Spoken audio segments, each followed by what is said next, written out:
Magandang balita para sa milyon-milyong senior citizen sa buong Pilipinas. Sa wakas, dumating na ang matagal nang hinihintay na pag-asa. Naipasan na bilang batas ang Universal Pension Bill.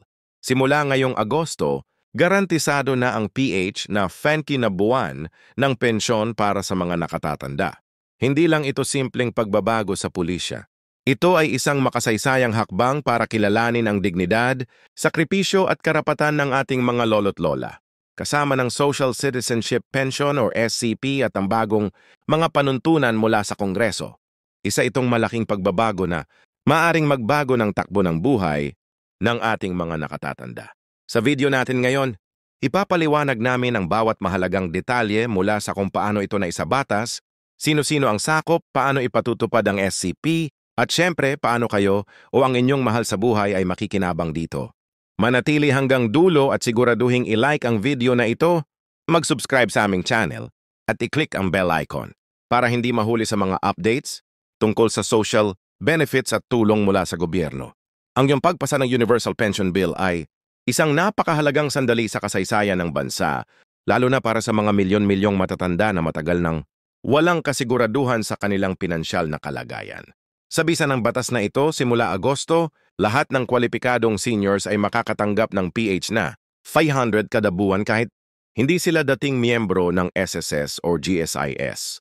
Para sa mga matatandang Pilipinong nagtrabaho sa informal na sektor gaya ng pagsasaka, pagiging kasambahay o pagtitinda sa kalsada, ito ay hindi lang tulong pinansyal, kundi pagkilala ng gobyerno sa kanilang naging ambag sa lipunan, sa gitna ng patuloy na pagtaas ng gastusin sa pamumuhay at gamot at sa panahon ng matinding kawalang katiyakan sa ekonomiya, napapanahon at makatarungan ang hakbang na ito.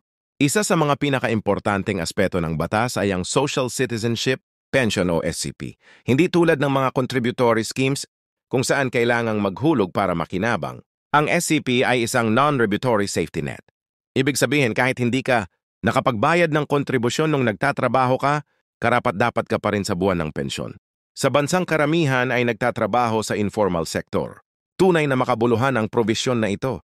Bagaman maraming debate at pagtutol, ang kinaharap ng batas na ito, lalo na tungkol sa pondong pagkukuhanan at sustainability, nagwagi ang malakas na boses ng taong bayan. Ang datos na nagpapatunay ng kahirapan at pagkalimot sa mga senior citizens ay naging matibay na dahilan upang lumakas ang suporta ng mga mambabatas. Ang pagpasa ng batas ay hindi rin magiging posible kung wala ang tulong ng mga advocacy groups, NGOs at mga ordinaryong mamamayan na nagsumamo para sa mga nakatatanda sa loob ng maraming taon. Ang matatanda ay tumatanggap lamang ng BO5 hanggang PH 00 bongo kada buwan mula sa indigent pension programs.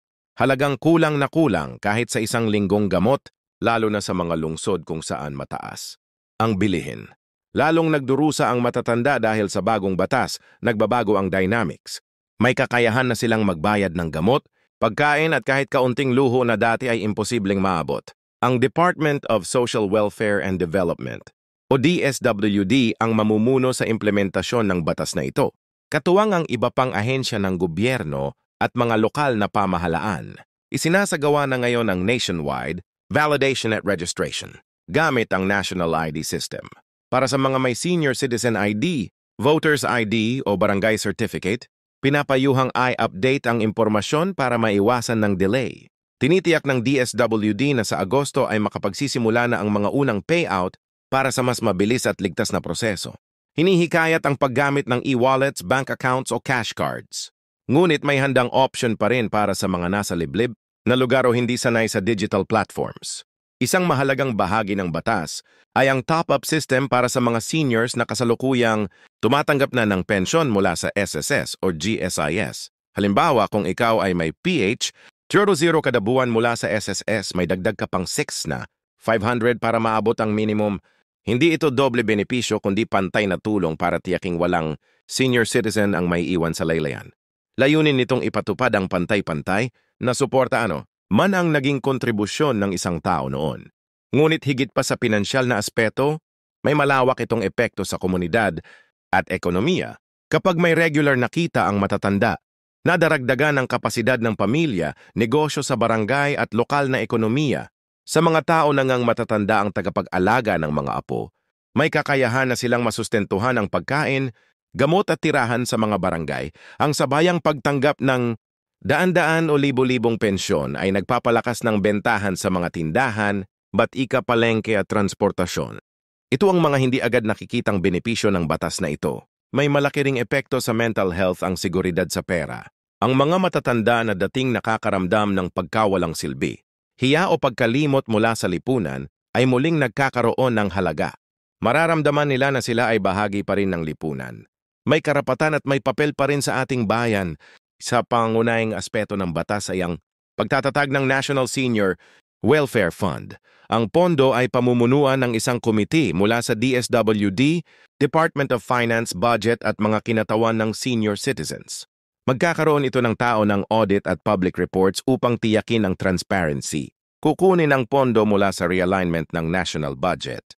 Buwis sa luxury goods, bahagi ng syntax at international grants. Habang tumataas ang GDP at formal na empleyo sa bansa, inaasahang lalaki pa ang pondo upang masaklo pa ang dental care, mobility, AIDS at mental health support para sa mga matatanda.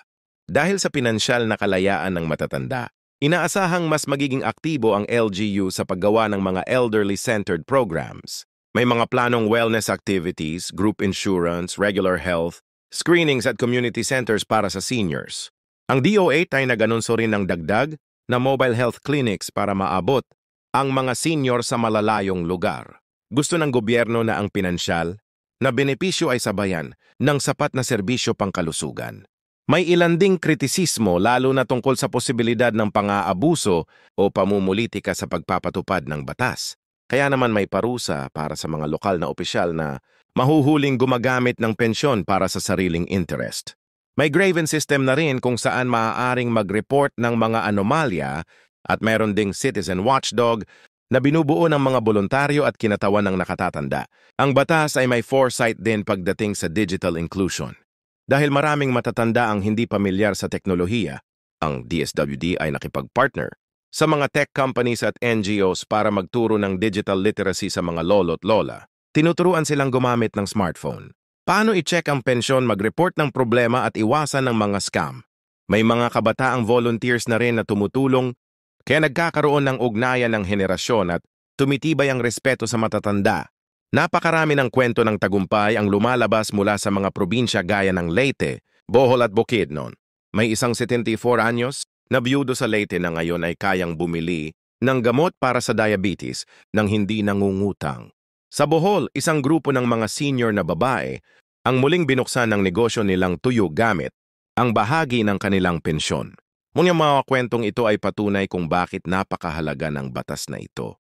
Habang papalapit ang Agosto, hinihikayat namin ang lahat ng eligible seniors at kanilang pamilya na maghanda ay update ang mga ID, makiisa sa barangay orientation at bantayan ang mga opisyal na anunsyo.